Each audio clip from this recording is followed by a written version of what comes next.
Boa tarde. Boa tarde, tudo bem? Uns avisos antes de começar.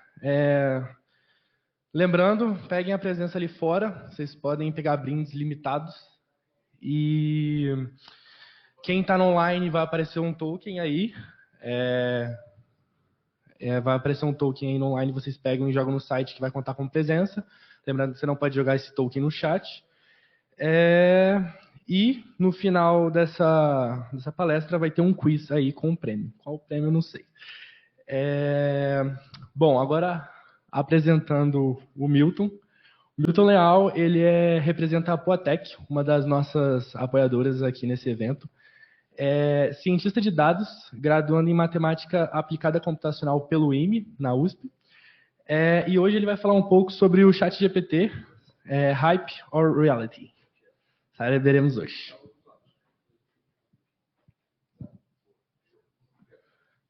Legal. Boa tarde, pessoal.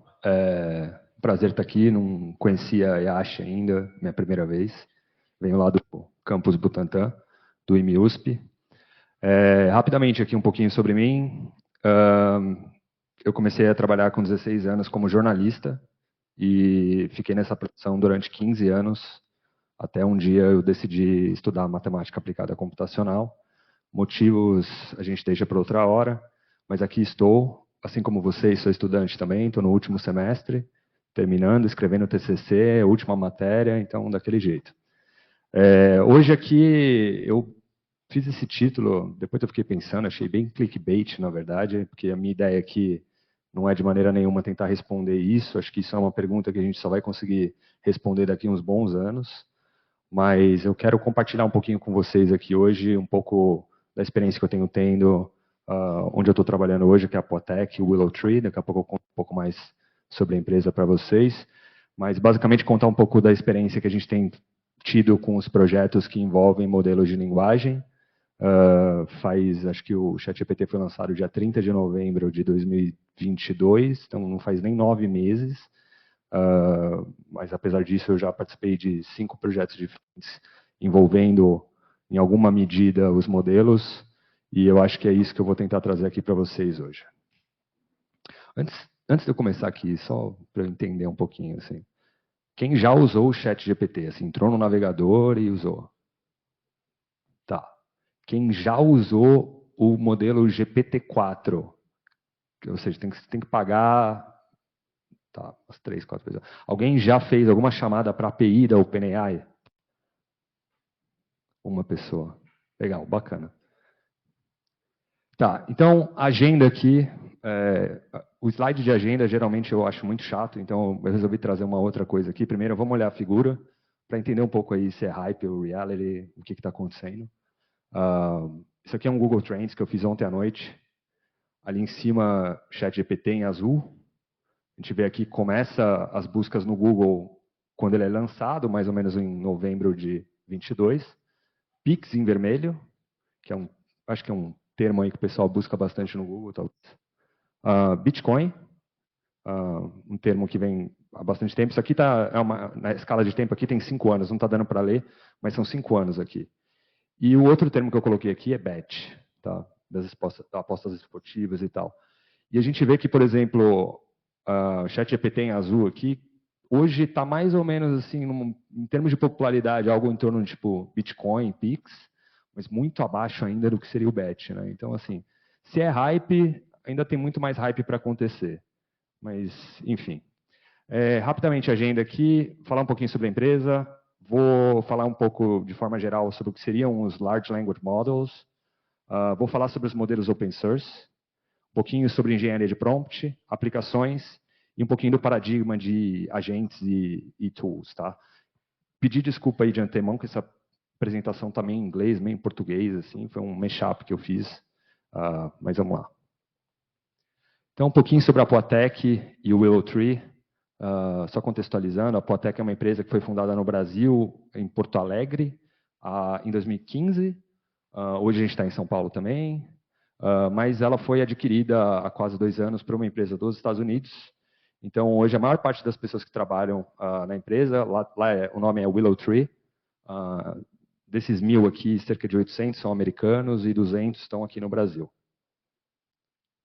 E aí, só passando rapidamente assim sobre o que a gente faz, né? A WillowTree e a Poatec basicamente é uma empresa de software, eles se intitulam como uma empresa boutique de software, e a gente cria produtos digitais, né? Então, aplicativo, site, vários aplicativos super famosos assim, acabaram passando lá pela WillowTree nos Estados Unidos, uma empresa com muito engenheiro de software, como você pode ver aqui. Tem bastante gente na área de dados, a qual eu pertenço, a maioria aqui no Brasil, inclusive, e pessoal de design, growth e research também. Na área de data science especificamente, né, o que a gente costuma fazer? Né? A gente tem toda uma operação em torno de engenharia de dados e machine learning operations, que seria basicamente você conseguir manter os modelos em produção e tudo mais, colocar em produção também. Uma parte de desenvolvimento de modelos e inteligência artificial. Aqui a gente está incluindo o Generative AI, que, por exemplo, inclui aí os modelos de linguagem, mas não somente, né, modelos de imagem também estão aí dentro. Forecasting, como time series, modelos de machine learning mais clássicos, modelos de classificação em geral. A parte aqui de visão computacional, a gente trabalha também, NLP, e também bastante BI, tá? Muitas empresas aí, elas conseguem resolver vários problemas de negócio simplesmente a partir de visualizações simples dos dados. E aí, começando propriamente a palestra em si, essa aqui vai ser a única equação que vocês vão ver hoje aqui na apresentação. Quando eu estava conversando acho que com o Caio da organização, ele me falou que o pessoal talvez não gostaria tanto de uma coisa um pouco mais pesada teoricamente e tal, então eu acabei deixando de lado, mas vamos entender um pouquinho o que seriam os grandes modelos de linguagem. Basicamente, o modelo de linguagem, né, ele é um modelo que está tentando modelar a seguinte probabilidade condicional. Né? Então, você tem um conjunto de palavras que você considera como contexto e você quer acertar a próxima palavra. Então, literalmente, é um P de Y dado X, assim, uma probabilidade condicional que você está tentando modelar. E aí o large vem justamente do fato de que esses modelos, eles podem ser tão pequenos quanto você queira, mas eles só começam a realmente aprender padrões da língua a partir do momento que você tem muitos parâmetros nesse modelo. Então o large vem aí justamente dessa questão do tamanho do modelo e também principalmente da quantidade de texto que ele foi treinado. Tá? O objetivo central aí sempre é tentar capturar as estruturas estatísticas que a língua possui, tá? E aqui do lado direito eu trouxe essa imagem aqui. Alguém já viu essa imagem em algum lugar? Uma pessoa ali, legal. Isso aqui é a arquitetura Transformer, tá? Que foi um paper do Google de 2017, um paper super famoso chamado Attention is All You Need.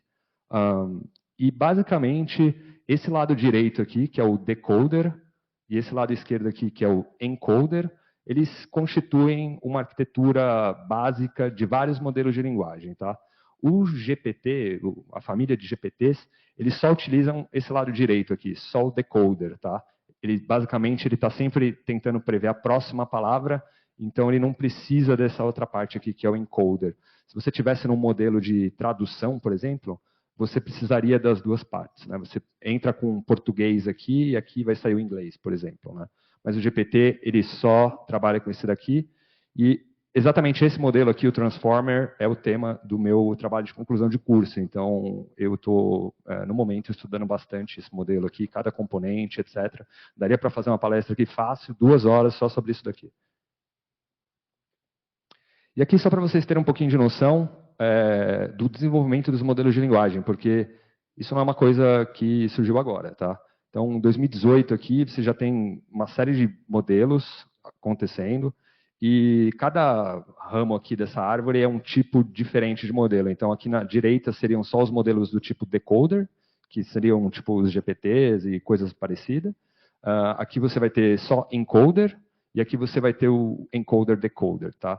E hoje a gente tem uma explosão de modelos. Isso aqui, se a gente continuasse aqui, teria muitos outros modelos aqui em cima. Aqui estão só os principais, geralmente da Meta, do Google, da OpenAI e tal. Tem o Claude também, que é super famoso hoje em dia. Mas aqui é só para vocês terem uma noção da quantidade de coisas que estão sendo feitas. Vários deles open source, vários deles closed source. E aqui o Google a empresa que mais produz modelos para a gente, né? Curiosamente, a arquitetura que eu tinha mostrado anteriormente, que foi o Google que fez, né?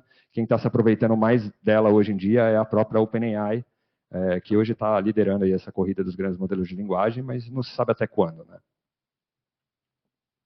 E aí, especificamente sobre os GPTs, né? Acho que é interessante trazer isso aqui para a gente poder entender a evolução.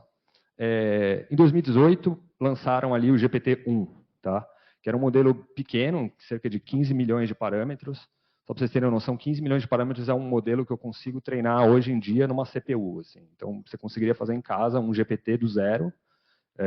Inclusive, eu estou fazendo isso exatamente com a obra do Machado de Assis, para o meu TCC.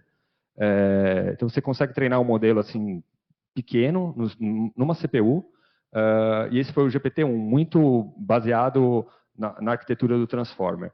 Depois, eles começaram a aumentar o volume de dados que o modelo estava sendo treinado. Né? Então, ele começou aqui com 5 GB de dado, e o GPT-2 já foi para 40 GB de dado. Então, já aumentou aí 10 vezes, digamos, né? A quantidade de dados. Aí, depois, em 2020, esse aqui foi um grande, assim, breakthrough assim, na história dos modelos de linguagem, porque o GPT-3, em 2020, ele já veio com 175 bilhões de parâmetros, então é um modelo bem grande, e foi treinado em muito dado, tá? Muito dado mesmo. 45 teras é bastante dado.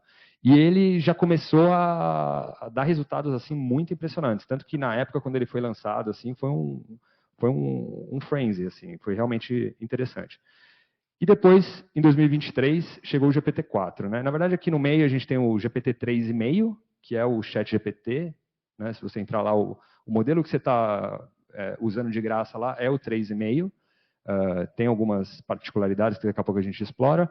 Mas aí esse ano chegou o GPT-4, que foi treinado numa quantidade desconhecida de parâmetros. Recentemente, alguns rumores que saíram na imprensa falaram que está na casa dos trilhões de parâmetros e que, na verdade, o GPT-4 é o que a gente chama de um mixture of experts, que é uma mistura de modelos, tá? São vários modelos juntos, diferente do GPT-3,5, por exemplo. Então, assim, a gente tem crescido a quantidade de dados que a gente usa para o treinamento, crescido a quantidade de parâmetros dos modelos, e os modelos têm ficado cada vez melhor. Isso não quer dizer que a gente vai conseguir escalar isso aqui para sempre e aumentar cada vez mais parâmetros, até porque para você fazer um modelo desse daqui, você precisa de muita GPU, muita mesmo. Então, hoje em dia, a pesquisa ela está focada em tentar desenvolver modelos menores, utilizando dados melhores. Tá? A gente tem notado que se você fizer uma curadoria muito boa da qualidade do teu dataset que é usado para o treinamento, você consegue reduzir bastante a quantidade do número de parâmetros, ou seja, você consegue reduzir bastante a necessidade de poder computacional para treinar esses modelos. Isso aqui é um pouco mais técnico, mas eu acho interessante a gente explorar, porque tem muita confusão quando as pessoas estão falando. É muito comum a gente ouvir, mas é só pegar o modelo e treinar nos dados tal, e não sei o quê, e eu acho que é importante fazer essa distinção. Tá? O GPT-1, 2 e 3, por exemplo, eles passaram por essa fase aqui que a gente chama de pré-treinamento, tá? Que é uma fase que a gente considera, dentro da ciência de dados, dentro de machine learning, a gente considera uma fase não supervisionada. Né? Então, você basicamente dá uma quantidade cavalar de textos para o modelo e ele aprende simplesmente mascarando a próxima palavra de uma determinada sentença. Então, ele está sempre tentando prever a próxima, ele usa a próxima como target. Tá? Isso funciona muito bem. Você consegue fazer os modelos regurgitarem textos que parecem muito inteligíveis e tudo mais. Só que para tarefas específicas, você precisa de uma outra fase chamada fine-tuning. Então, o GPT-3,5, que é o ChatGPT, ele passou por uma fase, depois do pré-treinamento dele, ele passou por uma fase de fine-tuning e também com uma outra técnica chamada Reinforcement Learning from Human Feedback. Basicamente, aprendizado por reforço a partir de algum tipo de sinal dado por um ser humano. Então, ele não é simplesmente só esse modelo aqui. Se você pegar e treinar em casa um GPT-1 ou 2 com 10 milhões de parâmetros e uma base de dados específica, ele não vai conseguir fazer tarefas como o GPT-3,5 faz. Ele vai basicamente conseguir completar frases depois de algum token inicial que você dá para ele. Tá? Essa fase de fine-tuning aqui é muito importante, se você quiser deixar o seu grande modelo de linguagem apto a falar com as pessoas. Ou também, se você quiser pegar o teu modelo de linguagem, então imagina você pega lá o GPT-3, que tem 175 bilhões de parâmetros, e aí você tem um dataset de um domínio médico, por exemplo. Então, sei lá, alguma coisa específica da área médica, e você tem lá zilhões de dados, e eles estão rotulados, né? Ou seja, você tem o que seria o X, que seria o seu input, e você tem também o Y, que seria o seu target. E aí você consegue, sem necessariamente retreinar todos os parâmetros do modelo, você consegue ajustar um modelo para aquela determinada tarefa específica que você precisa resolver.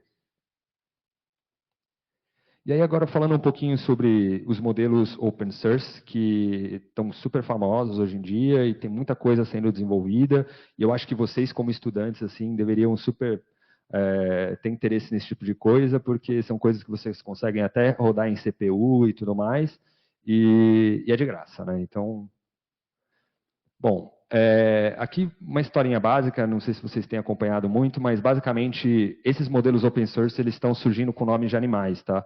O primeiro deles foi o Llama, que foi lançado pela Meta em fevereiro mesmo. E aí depois de alguns dias depois, na verdade, os pesos do modelo foram vazados na internet.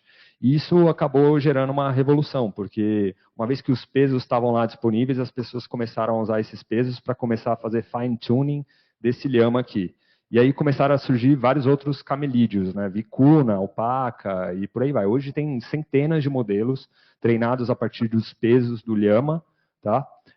E, na verdade, hoje em dia, a Meta já lançou o Llama 2 e disponibilizou os pesos. Eles perceberam que não valia muito a pena deixar os pesos secretos. Tá? E aí, os pesos aqui, eu estou falando assim, não sei se todo mundo está entendendo o que eu estou falando, mas, basicamente, os pesos são aquilo que dá ao modelo o entendimento da linguagem, é aquilo que ele aprendeu durante o treinamento. Né? Então, durante o treinamento do modelo de linguagem, vai ter um monte de matriz lá, guardando os pesos de cada camada, e conforme esse treinamento vai ocorrendo, ele vai atualizando esses pesos, e no final você consegue salvar esses pesos e só fazer o upload do modelo e tal, e poder usar para inferência. Tá? Então, os modelos open source, né? Eles ainda são bem inferiores ao GPT-4 de forma geral, tá? Então, se você tiver que fazer algum tipo de aplicação, quiser testar rápido, obviamente você vai testar primeiro com o GPT-4 do que com o modelo open source, simplesmente para saber se aquela tarefa que você está tentando resolver é possível de ser resolvida por um modelo de linguagem.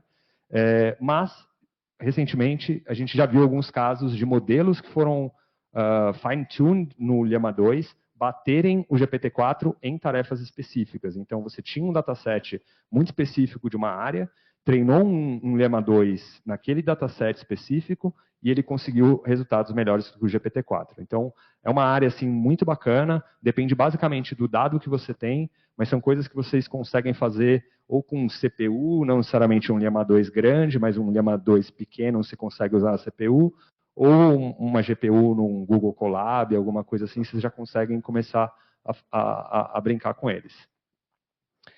E aqui, basicamente, né, por que esses modelos são tão bons? Né?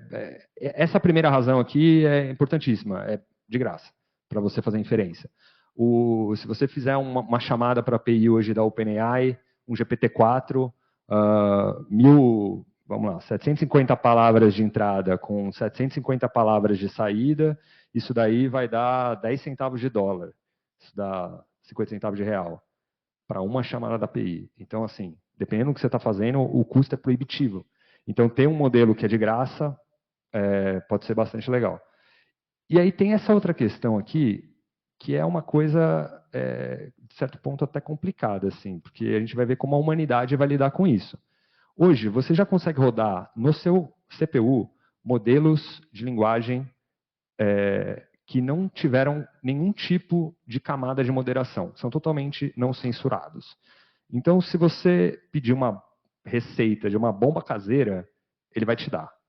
Se você perguntar como que você faz para roubar um banco, ele vai te dizer alguma coisa. Então, assim, são modelos e existe muita preocupação, assim, como eles vão ser usados na sociedade, tá?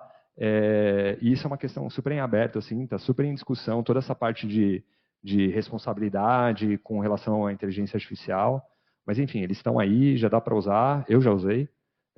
São lentos, tá? Obviamente, são bem lentos, a qualidade deles não chega nem perto do ChatGPT ou coisa parecida, mas dependendo do que você quiser fazer, pode ser interessante. E aí, como que você faz um modelo open source para você chamar de seu, assim, basicamente, né? Você basicamente tem que escolher um modelo base, então pode ser um Llama, pode ser um próprio GPT-2, que é open source, você pode pegar, ou um GPT-J, que é um pouco menor. E aí, com base num dataset de alta qualidade, e aí a alta qualidade aqui está super mal definido, tá? Mas enfim, você consegue, usando técnicas de decomposição de matrizes, você consegue treinar esse modelo de maneira muito eficiente. E é isso que as pessoas têm feito, e é isso que as pessoas têm publicado. Todo dia você vai entrar lá no archive e vai ter 50 modelos novos que foram fine-tune de algum modelo base, com algum dataset específico, ou por algum motivo eles já estão sendo divulgados e tudo mais. E aí tem um ranking de qual modelo é melhor, e praticamente todo dia tem um novo modelo lá que bateu o modelo anterior. Então a tendência é que esses modelos assim se aproximem cada vez mais aí do que seria o estado da arte, e a gente veja eles aparecendo bastante. Inclusive, vários clientes nossos não podem usar o modelo da OpenAI, por N razões de compliance e tudo mais. Então, para vários clientes grandes, assim, banco, eu estou falando de banco, a gente tem que olhar para o modelo open source, porque o modelo open source ele consegue rodar local. Ele deixa lá no servidor dele e tal, e ele não precisa ficar fazendo chamada para fora da empresa, não precisa ficar mandando dado para fora da empresa, mandando dado para a OpenAI, por exemplo. E agora eu vou falar um pouquinho sobre uma coisa que é super importante, assim, que é a engenharia de prompt. Eu vou dar algumas dicas, assim, mas antes deixa eu só tentar explicar o que seria basicamente isso. Primeiro, assim, uma opinião bem pessoal. Existe um movimento global, assim, de que isso daqui é a chave do sucesso, tá? Você escrever teu prompt de uma maneira completamente perfeita é o que vai te dar né, o sucesso daquela aplicação que você está fazendo. Isso, de certa forma, é verdade. O teu prompt, ele, conforme você vai percebendo e alterando coisas nele e conseguindo medir isso, você vai percebendo que é possível, sim, melhorar cada vez mais a partir dele. Porém, quando você está desenvolvendo uma aplicação assim rápida ou testando coisas, tal, não sei o quê, isso daqui não é tão importante assim. Tipo, vale mais a pena, em determinadas situações, você tentar coisas rápidas e não pensar muito no prompt, escrever qualquer coisa literalmente, ver qual que vai ser o output do modelo e iterar a partir do output do modelo, do que ficar gastando muito tempo ali pensando, putz, será que o meu prompt está bom? Será que eu mudo isso? Será que eu mudo aquilo? Dessa e tudo mais. Então, assim, prompt engineer é um negócio super legal, tem várias técnicas que a gente vai olhar aqui que ajudam muito, mas no fundo, é tentativa e erro, assim. Vocês vão perceber que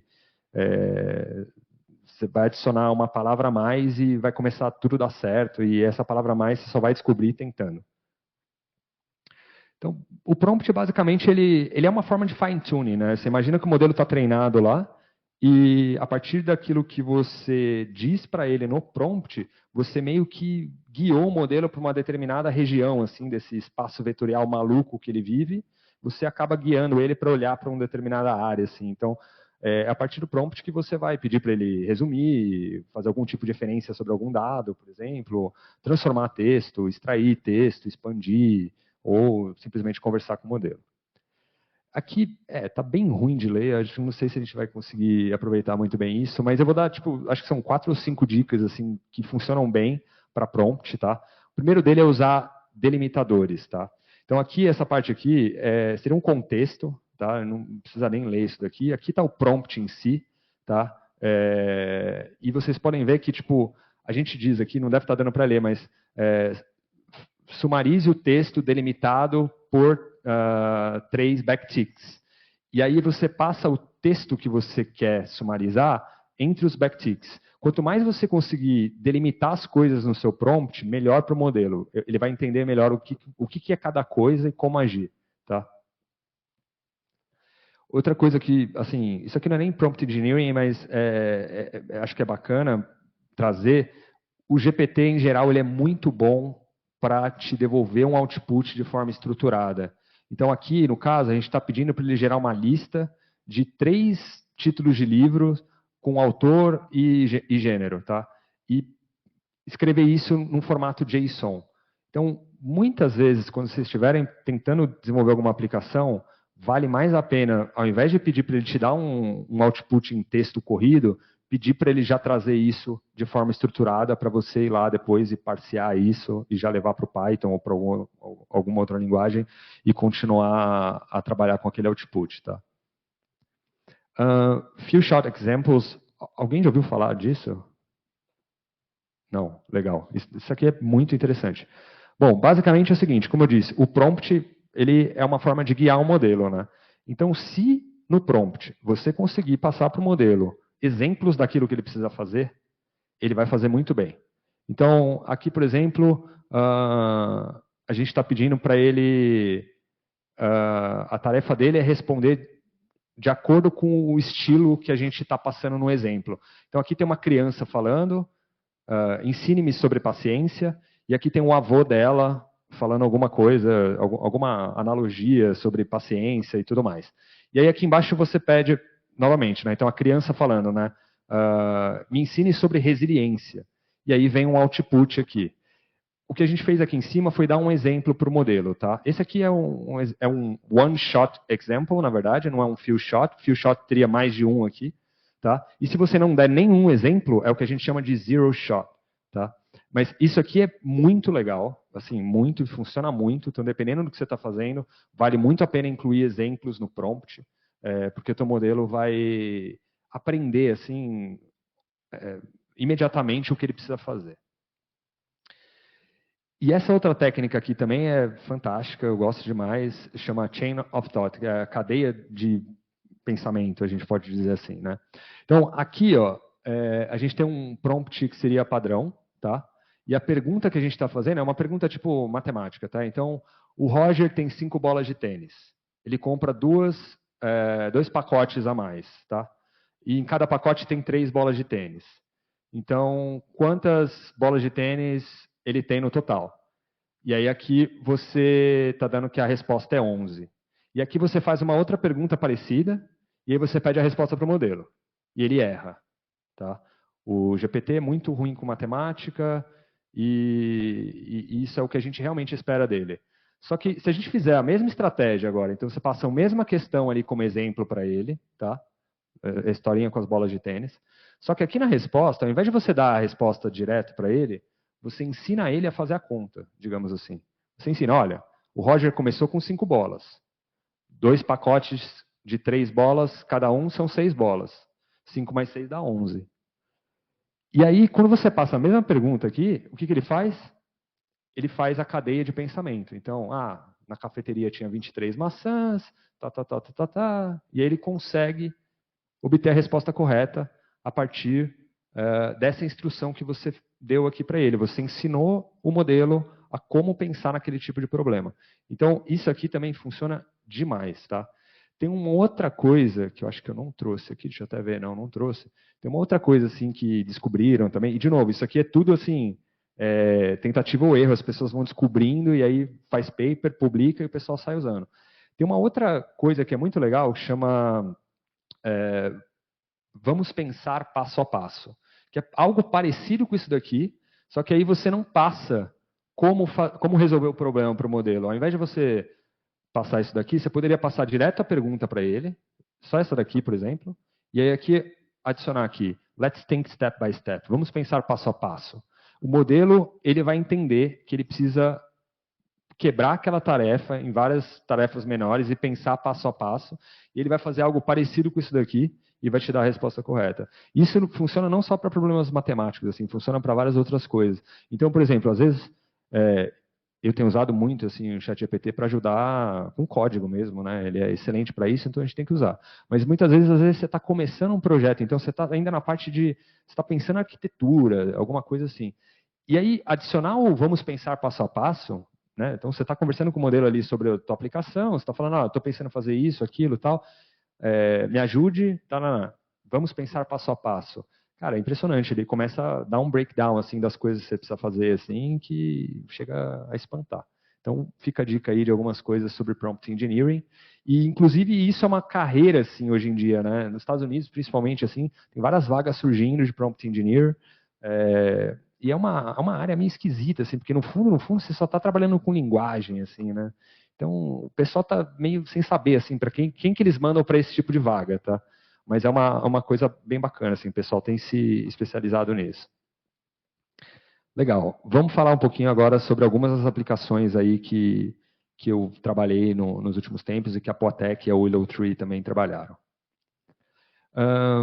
Eu não vou passar por todas aqui, porque acho que também não sei como é que está o tempo. Tá. Eu vou focar um pouquinho nessa daqui, ó, integração com base de dados. Tá? Esse aqui foi um projeto que eu participei, é uma empresa lá de Nova York. Eles são uma empresa da área de RH, então eles atendem empresas que têm áreas de RH muito grandes, e aí essas empresas têm dados sobre os seus funcionários, e aí eles queriam um robô, um chatbot, que fosse capaz de, dada uma pergunta de um analista do RH, então, por exemplo, qual o salário médio da empresa? O robô fosse capaz de bater numa base de dados, e aqui no caso uma base SQL mesmo, bater numa base de dados, pegar a informação lá, trazer e dar resposta para o usuário. E aí, como ele faz isso, né? Para fazer isso, ele simplesmente escreve código SQL, executa, traz o dado e aí consegue fazer a resposta e passar para o usuário, tá? Então, um projeto bem legal, assim, agora ele já está em produção, foi um dos primeiros projetos que a gente se envolveu, assim, e, curiosamente, ele surgiu bem na época que o ChatGPT foi lançado, então ele mudou completamente assim, a forma como ele ia ser feito. Ele ia ser feito de um jeito e saiu o ChatGPT e a gente falou, não, a gente tem que usar isso daqui nesse projeto. Então foi bem bacana. Assim. Esse daqui é um outro projeto muito bacana, na verdade, até, eu diria que ainda mais essa arquitetura que a gente está dando uma olhada aqui, que eu vou explicar com detalhes, é algo que assim tem crescido muito no mercado e talvez seja o primeiro tipo de aplicação que a gente vai começar a ver assim, as empresas fazendo em escala. E basicamente seria você conseguir agregar bases de conhecimento para o seu modelo poder consultar. Então, por exemplo, nesse aplicativo que a gente fez para uma editora de livros dos Estados Unidos, é uma editora especializada na área médica. Então, estudantes de medicina compram livros dessa editora e basicamente o que a gente fez foi o estudante ele tem agora um tutor, né, para ele poder conversar, que seria o modelo de linguagem. Só que esse modelo de linguagem ele tem acesso a toda uma base de conhecimento que a editora disponibilizou. E aí, com base em busca por similaridade, tá? Então, basicamente, a gente está verificando se dois vetores são similares a partir da métrica do cosseno, similaridade do cosseno, a gente consegue trazer informações dessa base para passar para o modelo, poder gerar respostas para o usuário. Esse aqui é um projeto que foi uma prova de conceito, foi super legal, a empresa super gostou, e basicamente o que acontece? Né? O usuário faz uma pergunta, a gente transforma essa pergunta num vetor, né, um embedding, que é um vetor geralmente numa dimensão vetorial bem menor do que a quantidade de palavras que você tem no vocabulário do modelo. E aí tem um sistema de moderação para saber se esse tipo de pergunta que a pessoa está fazendo pode passar, né, ou não. E aí, com base na pergunta que ele faz lá, sei lá, qual a função do coração? Ele vai lá e faz uma busca semântica na base de conhecimento, traz algumas respostas dessa busca, passa num gerador de prompts, ele gera o prompt, manda para o modelo de linguagem, e o modelo de linguagem devolve essa resposta aqui para o usuário, depois de passar pelo sistema de moderação também, porque, afinal, o modelo de linguagem sempre pode alucinar. Então, a gente tem que tomar cuidado aí com as respostas dos modelos. Então, esse componente aqui, o sistema de moderação, é algo que tem, assim, talvez seja a grande questão do momento, assim, como que a gente faz isso aqui funcionar direito, tá? E talvez seja a grande razão pela qual várias aplicações com modelo de linguagem ainda não foram para produção mesmo, ainda não estão na frente do consumidor final. E aqui um outro projeto que a gente fez também, que foi bem legal, é um projeto da área jurídica. Então, a gente participou, na verdade, foi de um collab do Banco Bradesco. A proposta era desenvolver um chatbot que fosse capaz de conversar com contratos e advogados e tudo mais. E aí, a gente basicamente trouxe algumas funcionalidades pré-embutidas assim na aplicação, então botões, né? Porque a pessoa ainda não está acostumada a fazer prompt nem nada. Então a gente achou melhor trazer alguns botões para ela conseguir já interagir direto com o contrato. Então sumarização de contratos, pontos de atenção do documento, checagem de cláusulas específicas, tudo isso a gente já deixou meio que embutido assim, fez um trabalho de prompt engineering para o usuário ir lá e só clicar. E aí aqui, eu estou trazendo esse slide aqui, um pouquinho da arquitetura do que foi essa aplicação, tá? A gente usou um pacote muito bacana aí para quem usa TypeScript e JavaScript, que é o Versal AI, que já, assim, ele resolve tua vida plenamente. Você não precisaria nem ter essa componente em Python aqui em Flask, você conseguiria só usar o Versal AI para fazer isso daí. Inclusive, fica aí uma observação. Essas aplicações com modelos de linguagem aí, geralmente, ainda tá uma coisa meio assim, ninguém sabe direito se faz em Python, se não faz em Python, se só usa TypeScript, ou o que acontece. E a gente tem notado que, hoje em dia, Python tem sido usado mais para testar as coisas, e aí a aplicação em si mesma a gente tem feito em TypeScript. Aqui tem um link para o vídeo, mas eu acho que eu vou pular, porque parece que já está acabando o meu tempo. Então, era basicamente uma interação assim com a aplicação, mostrando como que ela interage com os contratos. Algo parecido, se alguém já mexeu no GPT-4, assim, a gente botou o GPT-4 por trás, conseguiria ter uma noção. Assim, o pessoal que viu gostou muito dos advogados e foi bem legal. Eu vou pular porque eu quero realmente falar disso daqui, que, como eu coloquei aqui, The Next Frontier. Eu tenho mais 20 minutos? Então, se puder dar o play aqui, acho que pode ser. Vamos ver se vai rolar, porque eu acho que vai ficar meio ruim de ler, não sei. Mas vamos ver.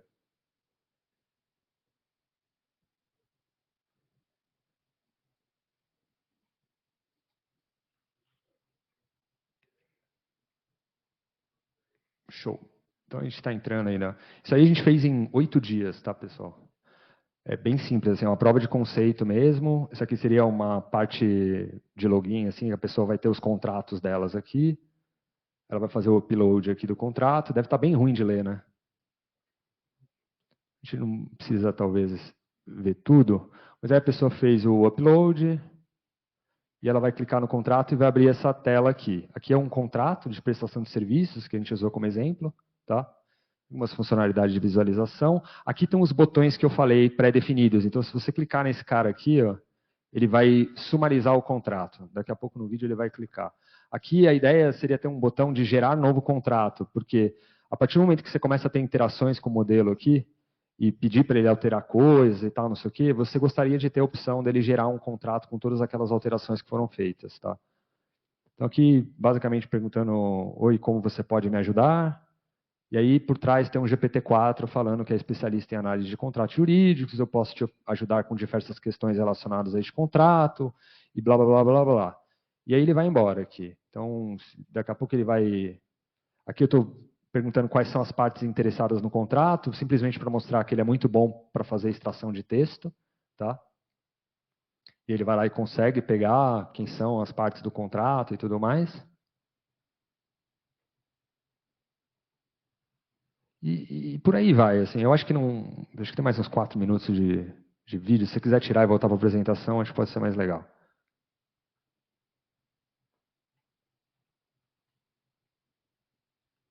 Show. Então, agora eu vou falar um pouquinho sobre os agentes e as tools, ferramentas.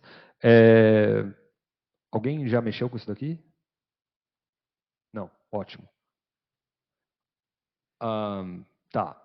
E como é que isso começou, basicamente, né? Então, assim, um pouquinho antes do ChatGPT ser lançado, essa pessoa aqui, que é o Harrison Chase, que é um aluno lá de Harvard, ele começou uma biblioteca que tinha como objetivo ser um framework para modelos de linguagem, mas ainda nem tinha ainda o hype do ChatGPT, nem nada disso, né? Só que aí ele lançou isso e semanas depois foi lançado o ChatGPT, e aí rapidamente o interesse por essa biblioteca aqui, que é uma biblioteca Python, JavaScript e tal, começou a subir assim imensamente. Essa imagem aqui é o número de estrelas no GitHub, tá? A última vez que eu olhei isso aqui é em maio, já estava em 40 mil, assim, que é um número bem alto. Hoje já deve estar, tipo, se pá, deve estar quase 100 mil. E o pessoal tem usado muito o LangChain, assim, e foram eles meio que introduziram esse paradigma de agentes e tudo mais. Só um disclaimer aqui, LangChain é excelente para você fazer prototipagem rápida e entender como as coisas funcionam, mas para produção mesmo, assim, a gente está com muita dificuldade de usar isso daqui e a gente acaba escrevendo nossas próprias funções e classes e tal, a despeito de tentar usar só LangChain, até porque ele todo dia tem versão nova, muda e tal, e tem muito bug, então a gente recomenda mais para testes iniciais e tudo mais. E aí, entrando especificamente, né, no que seria o agente, tá? Então, aqui no meio tem um LangChain, imagina, um framework que é um monte de wrapper que vai te ajudar a inicializar uma aplicação de linguagem de forma mais rápida. Então, aqui no meio você tem um LangChain. E aí, qual que é a ideia, tá, dos agentes? A ideia é que um agente é uma unidade de inteligência, tá? Então, assim como nós, né, seres humanos, a gente tem contato com o ambiente externo, né? Então, se eu pegar esse copo de água aqui, vou beber água e tal, não sei o quê. A gente faz observações sobre o mundo externo, a gente pensa, né? Bom, a gente tenta pensar, né, na maioria das vezes, e a gente toma ações também. E a ideia aqui com os agentes é exatamente isso, é você conseguir usar o modelo de linguagem para tomar esse tipo de decisão aqui, tá? Então, o modelo de linguagem, a partir de um prompt, ele vai observar o que ele precisa fazer na próxima etapa. Daqui a pouco vai ter um exemplo, talvez vai ficar um pouco mais claro. Aqui está o exemplo já. Vamos lá. Está bem ruim de ler, mas vai dar certo. Então, acho que vocês sabem, apesar que agora já tem os plugins e tudo mais, mas teoricamente o ChatGPT não tem conexão com a internet, né? Então, se você perguntar para eles quanto foi o jogo do Corinthians ontem, ele não sabe. Com os agentes e com os tools, né, as ferramentas, a gente consegue dar esse tipo de poder para o modelo, esse e outros, né? Então, aqui eu estou usando esse SERP API aqui, que é uma ferramenta para fazer busca no Google, e estou usando esse LLM Math aqui, que é uma ferramenta para fazer conta, basicamente, é uma calculadora, tá? E aí, eu estou inicializando um agente aqui e perguntando para ele quem é a namorada. Na verdade, esse exemplo aqui é do próprio LangChain, tá? Quem é a namorada do Leonardo DiCaprio? E qual que é a idade dela elevada à potência de 0,43? Esse é o tipo de pergunta assim que o ChatGPT não conseguiria responder. Primeiro porque ele não sabe quem é a namorada do Leonardo DiCaprio. Se ele falar alguma coisa, ele vai falar no passado, até onde ele foi treinado ali, setembro de 21, mas ele não vai ter certeza disso. E ele não sabe, geralmente ele vai errar essa conta aqui, tá? Então, com a gente inicia, a gente consegue ver aqui, isso aqui é o legal também do LangChain, que você vê a coisa acontecendo, né? Então você inicia e ele começa a fazer observações, né? Na verdade aqui, ó, ele primeiro toma uma ação, que ele fala, preciso fazer uma busca, preciso saber quem é a namorada do Leonardo DiCaprio. Então ele faz um search e aqui o input do search é basicamente Léo DiCaprio girlfriend. E aí ele bateu no Google e recebeu alguma informação. Então, isso aqui é o que ele recebeu do Google. Aí ele fala, agora eu já sei quem é a namorada e eu vou calcular a idade dela na potência determinada lá. E aí ele chama a calculadora, que está definida aqui, para fazer essa conta. E aí depois, com base nessas duas coisas aqui, ele vai lá e formula uma resposta para o usuário final. Então, esse paradigma dos agentes, assim, que é você ter esse modelo de linguagem capaz de escolher entre diferentes ferramentas que possam ser utilizadas para aquela determinada tarefa, é algo assim muito, muito, muito, muito disruptivo. Porque, no limite, imagina que um dia você vai estar em casa e aí você vai querer cerveja gelada e aí você vai pedir no WhatsApp lá para o Zé Delivery, eu quero uma caixa de Tanana gelada e por trás vai ter um agente que está recebendo a tua informação, batendo numa base SQL, colocando o teu pedido lá, trazendo a resposta e te devolvendo uma resposta em linguagem natural. Então, esse paradigma, assim, ainda tá, a gente está um pouco longe disso ainda, porque tem muito bug, tem muita coisa para resolver, tá? Mas é algo assim bastante disruptivo que os modelos de linguagem devem atuar bastante aí.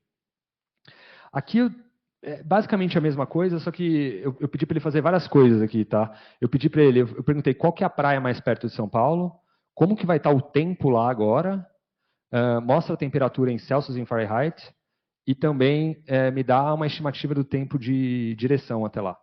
E aí ele vai e começa a chamar as ferramentas que ele precisa para cada uma das coisas, né? Então, primeiro ele vai no Google, verificar qual que é a praia mais perto de São Paulo. Depois ele chama uma ferramenta específica para a previsão do tempo.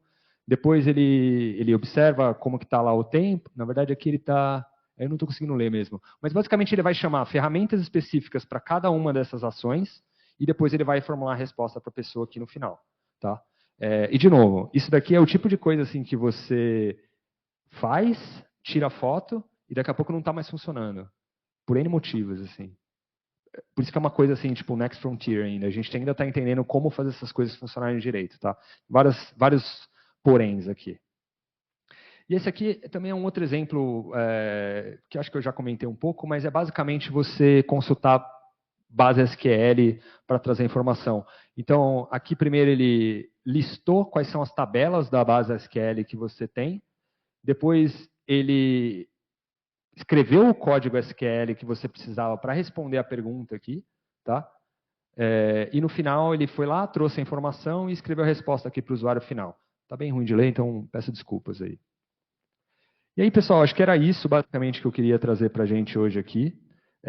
Esse QR Code eu vou deixar aqui na tela por enquanto a gente bate um papo aqui se houver perguntas. Vai levar vocês para uma página onde vocês podem deixar o e-mail e o nome de vocês. E assim que a gente abrir processo seletivo para estágio ou coisa parecida, vocês vão receber alguma coisa, tá? No momento não está aberto ainda, mas acho que nos próximos meses já deve abrir novamente. E aí, só fazendo um jabá final aqui da Poatec, da WillowTree, eu acho que assim, para quem tem interesse em trabalhar em uma empresa de tecnologia, assim, per se, assim, é um lugar bem legal, tá? É um ambiente super, assim, de muita autonomia. O pessoal tem liberdade para fazer muita coisa, para aprender. Então, eu acho que assim é um dos lugares bem legais que hoje em dia tem para trabalhar, e não só para a galera de dados, mas pessoal de software, pessoal de design também. Tem vaga para todo mundo. E acho que é isso, tá bom?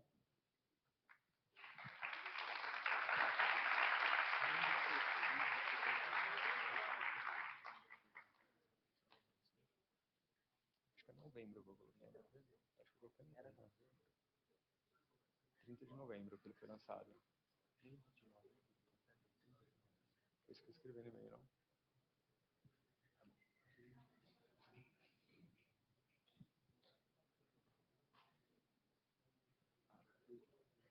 Dois mil e 2022.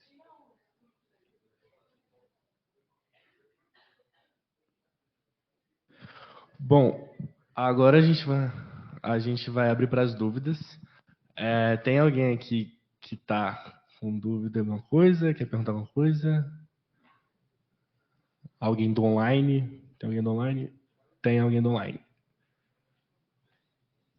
O Geraldo Futuro perguntou: é meio bizarro você pensar que a questão da engenharia de prompt afeta tanto assim a resposta de uma LLM. Você acha que essa área está presente na área acadêmica, assim como está presente no mercado atual?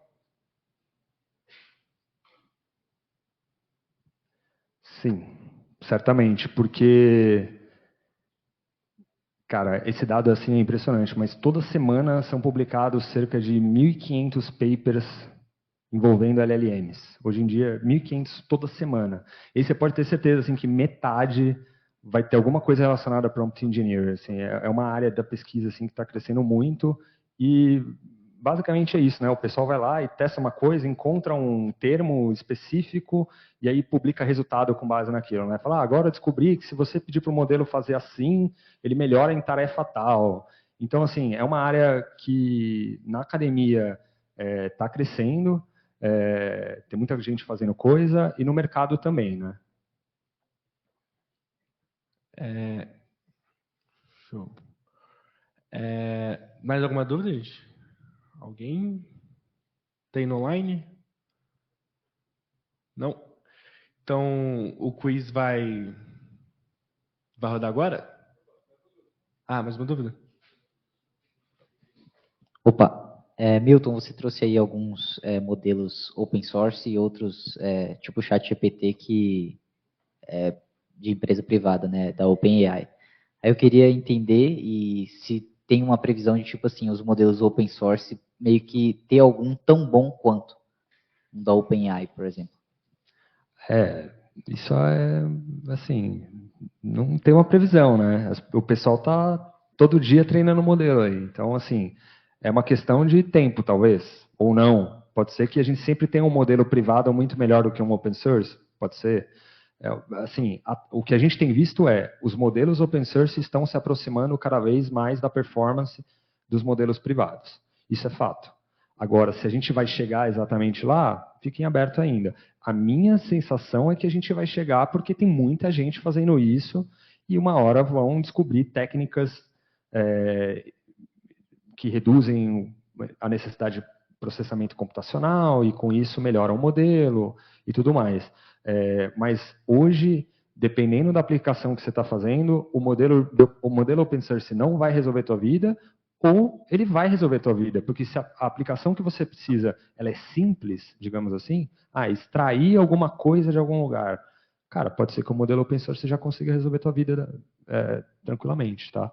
Mas assim, depende muito da gente aqui, do mundo, assim, da gente treinar modelo e desenvolver modelos open source que possam bater esses modelos privados. Beleza. A gente tem mais uma pergunta aí no chat.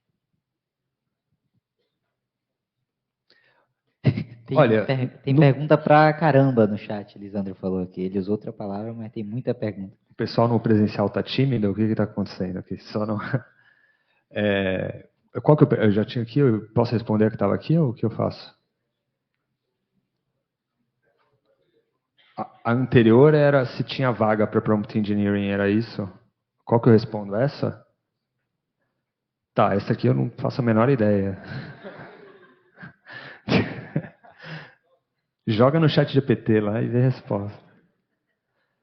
É possível fazer fine tuning de modelos LLM open source, mesmo que pequenos localmente?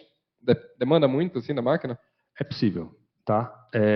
Se você pegar um modelo open source com poucos parâmetros, tipo 7 bilhões de parâmetros e tal, você vai conseguir fazer na CPU, vai demorar, vai esquentar, vai, mas você vai conseguir fazer, tá?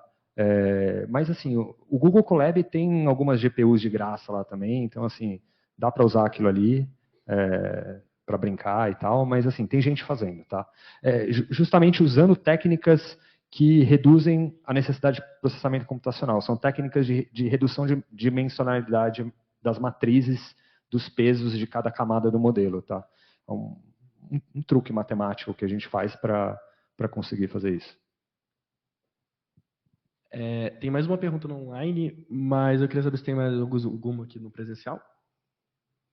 Nenhuma? Então, pode ir. O 013 Renan perguntou: como foi feito o levantamento de base para treinamento daquele modelo utilizado no app de contratos? Pois é, não foi. É só GPT-4 ali. É só Prompt Engineering, na verdade. Não tem nada demais ali. E isso é uma coisa assim que a gente vai ver muito no mercado, principalmente agora nesse começo, assim, porque esse mercado está surgindo ainda, gente. Não tem quase nada em produção, está todo mundo fazendo POC, que a gente chama, né? Prova de conceito, né? Então, assim, ali a gente só usou o GPT-4 mesmo, tem alguns prompts bem feitos ali, que funcionam legal, mas só tem o GPT-4. A gente poderia expandir aquele projeto para ter, sei lá, base tributária brasileira por trás, poderia ser feito isso sim, tá? Que é um pouco na linha daquilo que eu mostrei do aplicativo dos os estudantes de medicina, tá? Que você tem uma base por trás, e aí para cada pergunta a gente tenta encontrar coisas parecidas na base e passar aquilo como contexto também para o modelo. Tem mais uma aqui no online, que é se existe vaga específica para engenharia de prompt, para o engenheiro de prompt. Eu já vi nos Estados Unidos. Aqui no Brasil, não vi ainda assim especificamente alguém tentando contratar. Porém, as empresas querem saber se você tem noção do que é isso, e se você sabe usar, e se você sabe pelo menos construir os prompts para poder usar nas aplicações, tá? Mas no Brasil, assim, ainda eu não vi exatamente, tá? Gente, então, eu queria agradecer ao Milton pelo seu tempo e por você ter vindo aqui, que você possa vir mais vezes na SSI. Então, uma salva de palmas para ele, gente. Valeu. E 7h20 tem outra palestra. A gente vai dar uma pausa agora para a janta. E é isso aí.